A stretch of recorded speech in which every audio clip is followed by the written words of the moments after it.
Hello everyone, my name is Loko and welcome to another game analysis of StarCraft 2 Legacy of the Void Zerg vs Terran. Now today I'm going to be showing you a game that I played a couple of days ago, so please note this is actually right before the previous patch went live, which changed up a couple of things. Most importantly for Zerg and for this strategy, the Ravager is now going to be a little bit weaker, but I'm pretty convinced that this build will still work just fine. So what we're going to take a look at today is going to be a bit of a cheesy Zerg build that I've been working on a lot, that I've played I think for about 20 games or so in all three matchups, and especially versus Terran and versus Protoss, this is almost guaranteed to be a win if your opponent has not seen this before. Now there are a couple ways to counter that, and I am gonna go over that in this video as well, but I mainly just want to show you how awesome this can be and how incredibly strong the new Nydus Network is when your opponent is not prepared for it.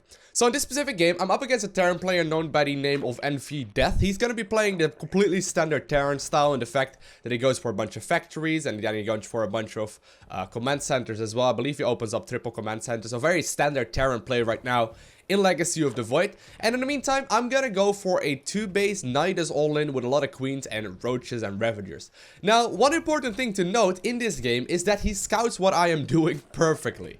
So that's the reason why I decided to pick this game, the one that's actually before the patch, because he knows exactly what's gonna go, like what's gonna happen, but he already is too late at that point. And especially Terran, if they don't open up with siege tanks, it is pretty much game over. The only counter that I have seen properly is that they already are going for like siege tank drops that have like a couple of queens or a couple of siege tanks in the main base ready to immediately shoot down the Nydus Network. Now, what did change about the Nydus? In Legacy of the Void, you basically cannot attack the Nydus while it is still building.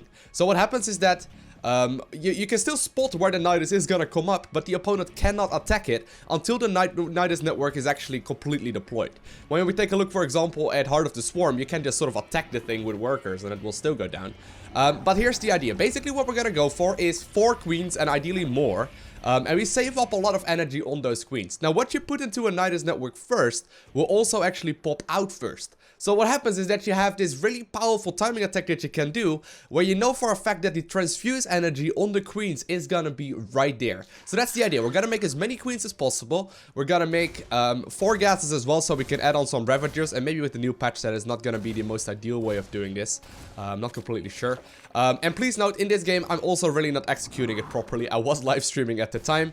If you've never checked out the live stream, it will be the Twitch link right below the like button in the description below. I did play this on the live stream and I was talking a lot to the chat, but it turned out to be a pretty great example game on this strategy. So as you can see, I am going up for 4 queens right now. Already got the first 2 out. And basically, I want to get the double gas, or the quadruple gas rather, right around 36-ish supply. So I'm thinking, yeah, there we go. I'm going to start up all the gases right now at the same time, which allows me to actually start up the lair relatively early. But still be at a point where I can squeeze out 2 queens out of the main base. Now, Ravagers did get nerfed in the fact that they will now do a little bit, they have now a little bit less range and they're still just as expensive and they're just not as great anymore. So while I haven't tried this yet, what I'm thinking about, what is probably going to be the best option right now, is to go for burrowed Roaches instead. So Roaches with Glial Reconstitution are going to be added with this build anyway, but maybe we should just go a little bit heavier into the Roaches. You will see that in a second as well.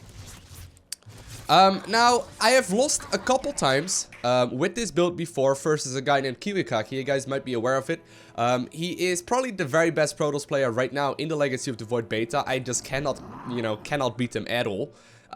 His builds are really confusing, and a couple times that I did manage to beat him, it's with like a sort of cheesy strategy, and this is one of them. Now, I did this build, I believe, for about 3 or 4 games in a row versus him, and he died to it a couple times. However, once he realized that I was going for this build once again, he was opening up with the standard Stargate play, and keep in mind he's a Protoss player. But the one way he countered it was by seeing where the Nydus was going to be deployed, and then immediately cancelling whatever he was doing, cancelling the Nexus, and putting down like 6 cannons right around the Nydus. And that seemed to be really the only way he could deal with it. The idea obviously is that you kill the Nydus worm before he can actually throw... or before I can actually get my queens out and transfuse in time. So there's one really risky moment with this build where you need to click incredibly fast. Because basically you cannot actually like click on the Nydus Network either as a Zerg player until it is completely deployed. So you need to, have an eye out on the Nydus, click the deload button, or click the Nydus, click the deload button, click the Queen, transfuse the Nydus, and then hope that all your units will be deployed. But here we go, I got my lair done, still producing more Queens. My Roach Warren is about to finish up. Gonna start up the burrow upgrade, which once again will also allow my Roaches to burrow underground. And I'm gonna be starting up a whole bunch of Roaches as well as Roach speed, at least I should. Lowko, start up your Roach speed. Did I forget it in this game? Oh no, I did start it right there, just a little bit late. So, here we go, this is the important moment. My opponent scans what is going on, okay? He knows that I am going for this build. He knows exactly what he is up against. He sees the Nydus Network, he's just a little bit late on it. And I'm gonna be morphing in a couple of Ravagers. And I'm just morphing more and more army in. Now, once again, look at me messing up right here. Morphing in the Ravagers on the ramp, blocking the Queens, delaying my own timing attack. It's awful. But I'm trying to put the Queens in first right now, especially the ones with the high energy. So I know for a fact I will be able to transfuse. And what I'm going to do is fly in the Overseer inside of his main base, put in all the Queens, then all of the army, rally my hatcheries and my lair into that thing. And I'm going to be putting down the Nydus Worm right in the middle of his base. So look at it, okay? I'm going to have a quick look right there. My opponent literally is hugging this thing with the Cyclones, with the units that he has. And since he's been skipping out on siege tanks, he literally doesn't have anything. Look, Queens are gonna pop out, transfuse in the thing, right? Transfuse once again, getting a lot of units out, missing a transfuse right here. Does end up going down. Gonna put down another Nydus right there, reinforcing with more and more Roaches and more Queens. And my opponent literally goes down right at this moment. Now, I've been trying this against a lot of different builds, okay? I've been trying this against, like, the good old, like, 2-base, heavy Banshee stuff, or, like, the Hellion into Banshee aggression, or the Hellbat into Cyclone aggression, which is what my opponent is doing in this game.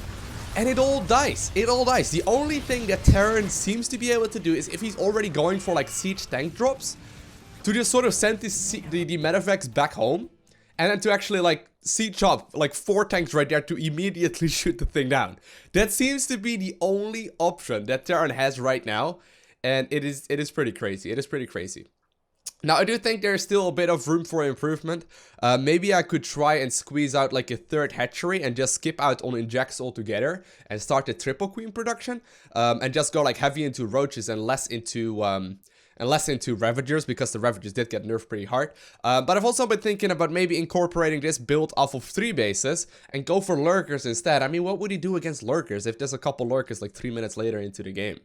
It's pretty cool. There's like endless options with the new Nydus Worm. Hope you guys enjoyed this video. If you haven't already, make sure you hit that like button, and also make sure you hit that subscribe button below the video, so you will be the very first one to get a notification when I upload another one. I want to thank you guys all for watching. Have an amazing day. Do not forget to smile, and I will see you in the next one.